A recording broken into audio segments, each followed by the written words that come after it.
Hi, I'm Rachel, and I'm the balloon expert over here at Bashify. Today, I'm going to show you how to make one of our 10-foot garland kits. First, I dump all of the balloons out and sort them by size and color. To start our garland, we'll make one of the quads of 4 balloons that you see on your card. To make a quad of balloons, the first thing you'll do is inflate 2 small balloons and then tie them together.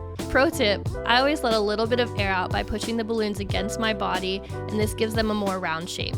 Then I repeat what I just did and inflate another set of 2 small balloons, and then I take my 2 sets of small balloons and twist them together to make a quad. Here's what twisting them together looks like in slow-mo, just in case you were wondering.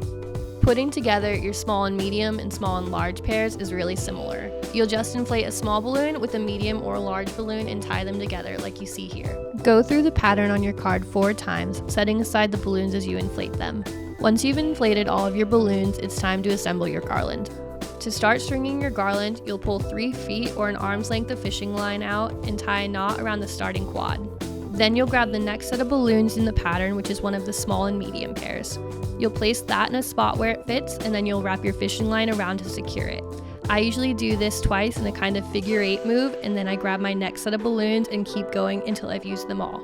Keep doing this over and over as you follow the pattern on your card and your garland grows. When it comes time to finish the garland, I wrap the string back around the second to last set of balloons and then back up around the finishing set so that it's at the end for an easy install.